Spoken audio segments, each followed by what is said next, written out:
Have you ever thought, why do I suck at fantasy football? Welcome. This is the Commissioner Fantasy Football Podcast. And welcome back to another episode here with the Commissioner, your host, your guide, trying to help you build for the future in fantasy football, learn about football and why I enjoy it, and how you can learn from year to year if you play fantasy, to knowing the little things that matter that a lot of people don't think about that could give you a little bit of advantage for 2021 for the next year. So again, for myself, I play in a lot of leagues. I play in all types of leagues, auction leagues, 12-team leagues, 10-team leagues.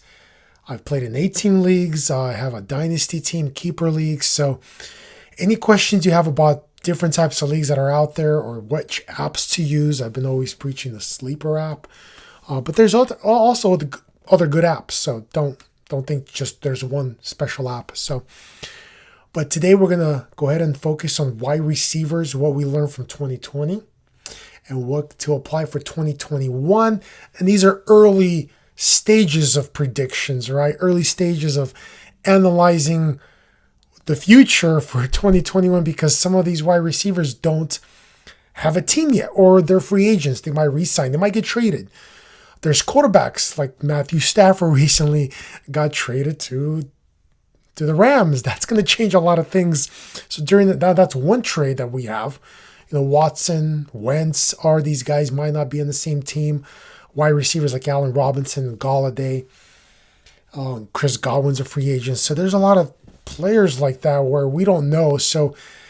But it's good to think about now and to kind of plan for 2021.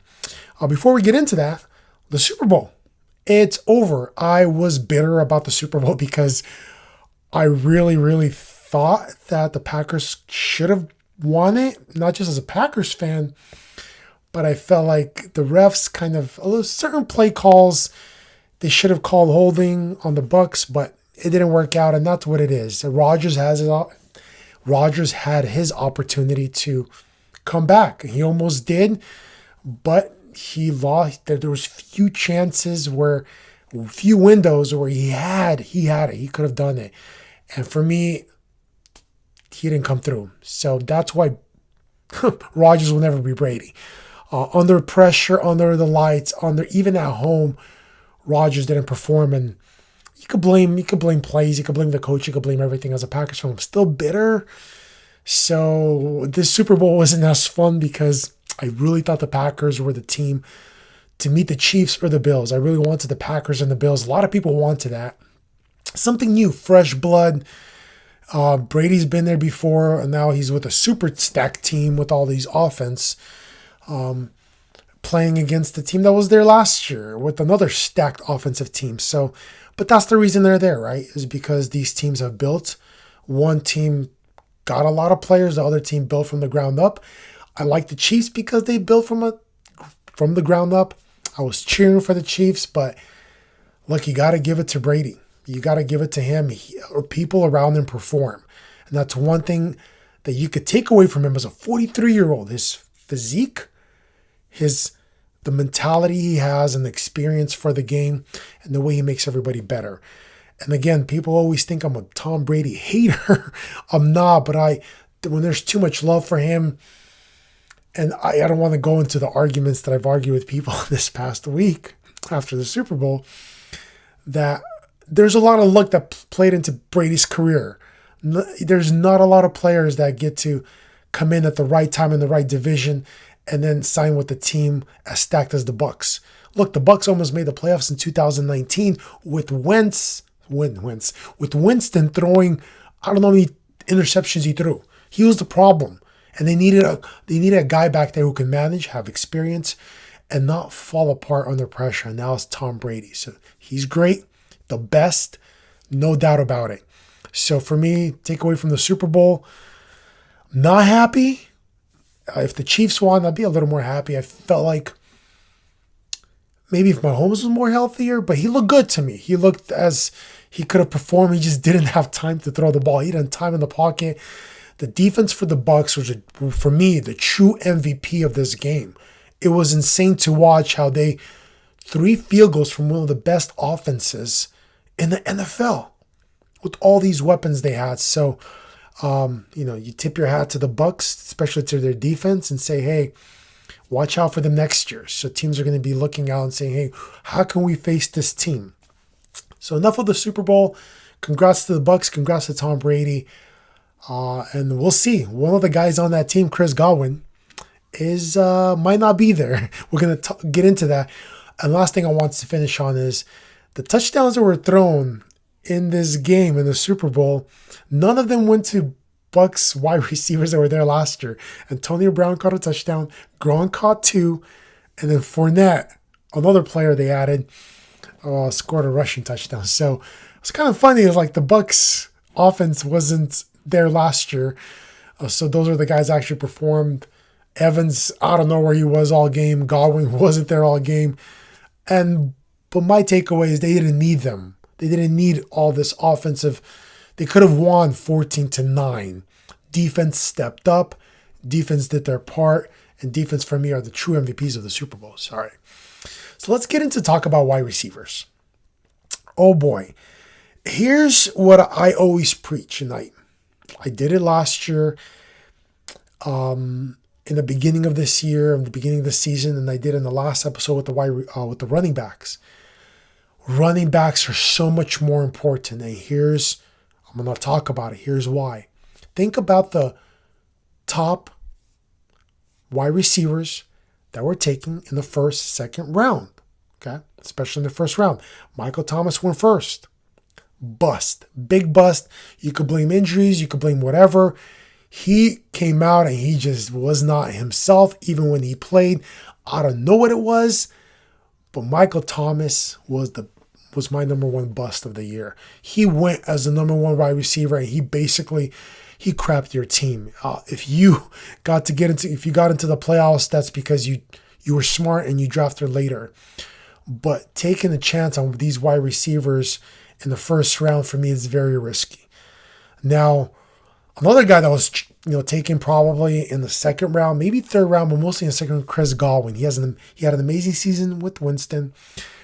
But for me, he has some injuries. But with Chris Godwin, when they got Antonio Brown, when Gronk came in, they had all these other weapons.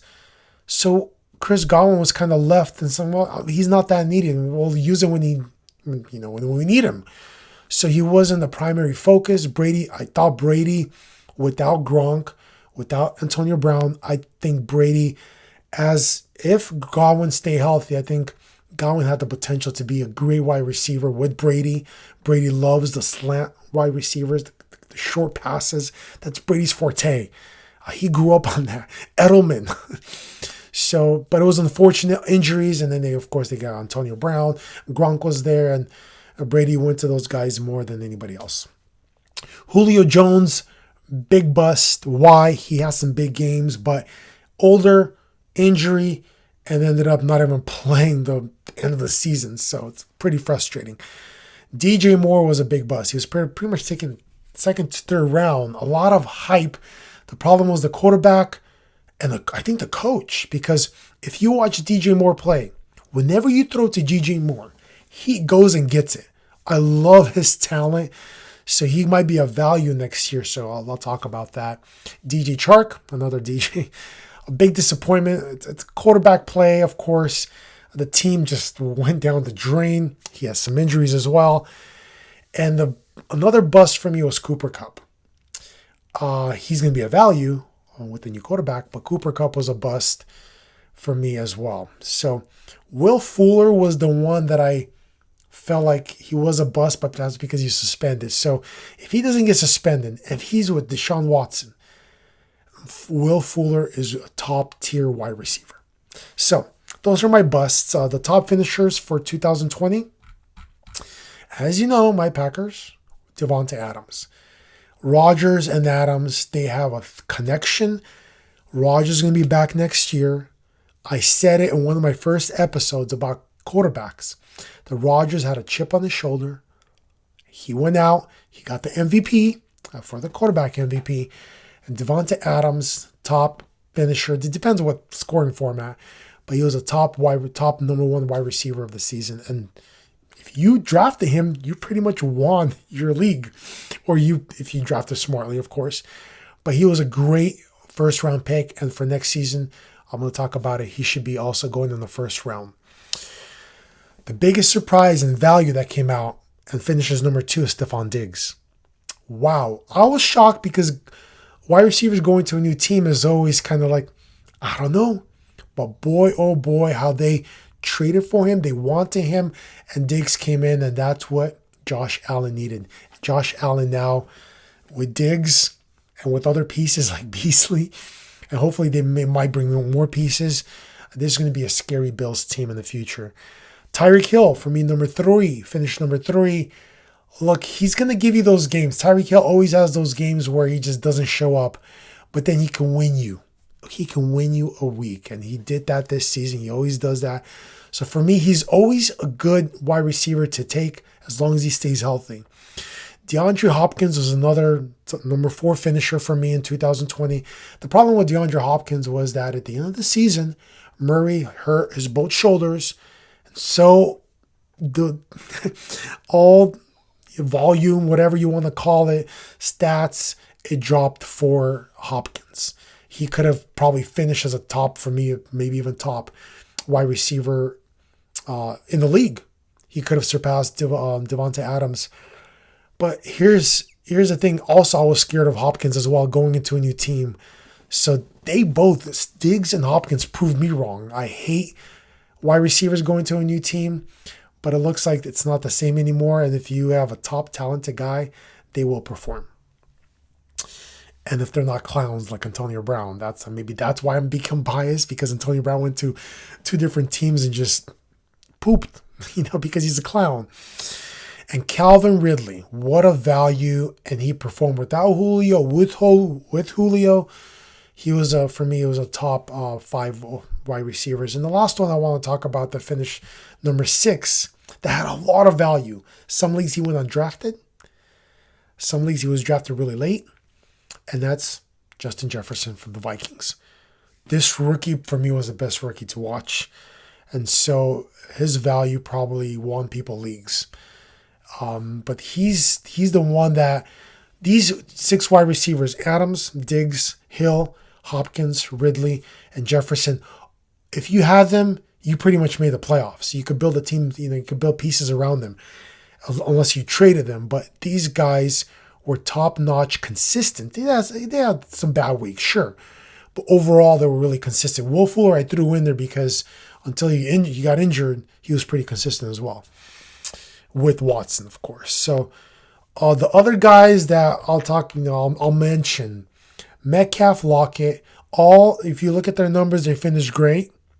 But they probably lost you in the playoffs. They probably lost you in the end of the season because just all of a sudden they just fell off the planet. And for whatever reasons, I can't get into it. I won't get into it because it's just too much. But Allen Robinson was one of them. Adam Thielen, A.J. Brown. Big game, no game. Big game, no game. Keenan Allen was like trending up, and all of a sudden it's just disappeared. Again, probably his back injury or whatever it was. He's getting older. Robert Woods, same thing, kind of trending upwards and disappeared. Mike Evans, inconsistent. Could have a big game, 2 touchdowns, and then could disappear. Amari Cooper, Juju. Cooks was a good performer for me when Will Fuller went down. You could have trusted. I picked up Cooks in a bunch of leagues. He was just a great pickup at the end of the season because he gave you a foundation. Because Watson, he had nobody else to throw to.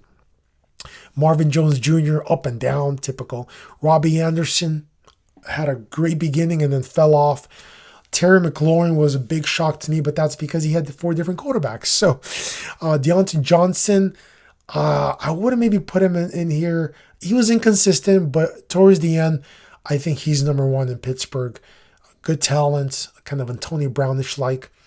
And CeeDee Lamb, inconsistent, but watch out for next year. He's going to be the number 1 wide receiver for the Cowboys. So those are some of the kind of the mentionables, but these guys that I just talked about, not the top 6, if you took them too early, they probably ruined your season because you could have taken maybe a running back, maybe a decent tight end.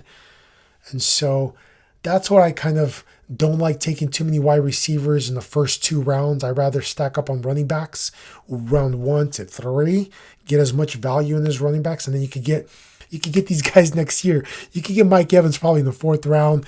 Dude, you can get Godwin probably next year in the 4th, 5th round. These guys are going to fall. There's a bunch of wide receivers, so that's why I never really worry or, oh, should I need a top wide receiver? You don't. If you get one, sure. I usually stay away. I'm not going to get a Tyreek Hill. I'm not going to get a Devontae Adams or, Hopkins. I'll probably just stick with the running backs because they're more valuable to me. They're more valuable to a fantasy football team because they get more injured. So the more you have, then I think the better you're going to be. And that's been my philosophy in fantasy, and I always share that. I've done this kind of experiment from year to year. I stack up on the running backs. And the times I didn't, I see myself just kind of struggling during the year. But when I have top-notch running backs, I have pieces to trade. And then I have just this foundation that it's hard to knock me down because I have a strong foundation. So for me, running backs are key from round 1 to 3. From 4 to 7, I will stack up on wide receivers and maybe take a running back that I think might have potential, something like that. So for next year, these guys should be drafted in the 1st round, and there's only 2 of them, Tyreek Hill and Devontae Adams. So if I'm in the late round of the 1st round later, and the running backs that I like were taken, and I have that turnaround, right? When you're drafting 9th, you have another pick.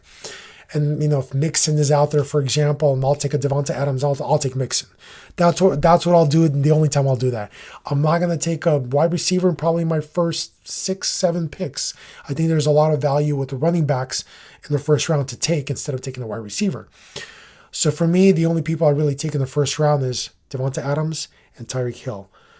2nd round, I will focus, and if Diggs is in the 2nd round, I'll probably reach, if I took, let's say Derrick Henry or a Dalvin Cook in the middle of the 1st round. I don't know if he falls there, but maybe like a Barkley might fall to the 5th or 6th pick, and then I come around and Diggs is still there. I'm taking Stephon Diggs. He's a 2nd rounder to me. So he's in his own tier. Not in his own tier. There's a few other guys there, sorry. But the other guys I would draft later 2nd round and 3rd round, and that's Calvin Ridley, Justin Jefferson, and the guy that's been forgotten, and you got to focus on which team he goes to, because if he goes back to the Lions, Kenny Golladay. If he goes back to the Lions without Stafford, I'm just not going to, I'll wait to draft him a little later when I have starting running backs to be as my backup wide receiver. Starting wide receivers. So later on, I can have some backup wide receivers. I'll take a chance on Golladay. But if he goes to a team, it depends what team he goes to. He might end up a good wide receiver to focus on, and I would try to probably even take him in the 3rd to 4th round. So that's the guy to watch. For me, he's in the top tier 2. Young and super talented. And the tier 3 this is where rounds 3 to 6 to 7 or 4 to 7, this is where I'm focusing on getting these wide receivers. If they're there, hopefully they're there. DeAndre Hopkins, this is tier 3. DeAndre Hopkins, DK Metcalf, A.J. Brown, Michael Thomas, the bust. Michael Thomas, I'll take him here. Chris Godwin, value for me. Depends which team he goes to. Deontay Johnson, if Ben is back as well too, so you kind of have to monitor that and watch that. Mike Evans, I will take a chance, especially if Godwin leaves. So Mike Evans, Terry McLaurin, hopefully, depends on what quarterback they get. Same kind of question. DJ Moore, what kind of quarterback do they get? Allen Robinson, where does he go? What kind of quarterback does he have? CD Lamb, I'm taking here Cooper Kupp over Woods. With Stafford, I feel like Cooper Kupp will be that guy there, unless they bring another piece. But we'll also watch out for their rookie Jefferson at the Rams. He might be valuable to Stafford. So this is going to be interesting to watch, but I think Kupp is the value for the Rams. Woods was used because of Goff. I think Woods is not going to be used the way he was used with Goff. Kind of that short, the pass to the side, slant to the side. Woods is great after the catch. but with Stafford, that might not be needed. So watch out for that. For me, Kupp is above Woods. And then T. Higgins and Tyler Boyd. Oh boy, these are going to be value, and I'm going to be targeting these guys. One of these guys I'm going to take in these rounds. And the last thing that I'll finish on, and again, I'll do a lot more podcasts about closer to the draft, but guys to avoid for 2021. I'm avoiding these guys. Julio Jones, old, injury. Adam Thielen, old, injury. Keenan Allen, old, injury. I can't believe Keenan Allen's old, but he's old. Same thing with Robert Woods. I just talked about him. He's got a new quarterback. The reason Woods, I think, was successful was because Goff needed him. I don't think Stafford's going to need that. So, and Amari Cooper, older, injury prone. I mean, he's not that older, but he has injury prone. But I think CeeDee Lamb takes over. And if Gallup is back, for me, I'm avoiding Amari Cooper. And I'm going to avoid over Hollywood Brown. What? I don't know. We have to wait and see what they're going to do in Baltimore with Lamar Jackson and if he improves his throwing. And Hollywood Brown, Marquise Brown, I don't know what's going to happen. So hopefully this kind of at least helps or keeps you in just the mindset of like, okay, put it back on my mind. You listen to this podcast, put it back on your mind, and then kind of, the next time you listen to a podcast, maybe another podcast, or you're preparing for the draft, you got stuff in back of your mind that you're remembering from 2020 and saying, hey, for example, Tyler Lockett, he finished as a top 10 wide receiver. Well, he probably lost you a league. He lost me a few leagues. He didn't perform at all. He had some big weeks and then just mediocre and then just disappeared. So that's where you kind of want to look back at 2020 and don't think that just because somebody finished, this guy finished top 10. No. So for me, that's why wide receivers, for me, there was only 6 valuable wide receivers that were consistent. Everybody else was just a hit and miss, So, again, my philosophy is draft running backs super early, stack up on running backs, and then stack up on wide receivers, and then get your tight end and quarterback and whatever later on. And I'll get it to tight ends. Tight ends are just, man, they're hard to do, tight ends, because it's just like, you sit back and you're like, I don't know. After Kelsey, it's like, who knows what's going to happen, which tight end will perform. So hopefully this helps. Hopefully you listen and subscribe. Again, thank you for supporting this podcast. Thank you for listening to me ramble and for my love of fantasy football.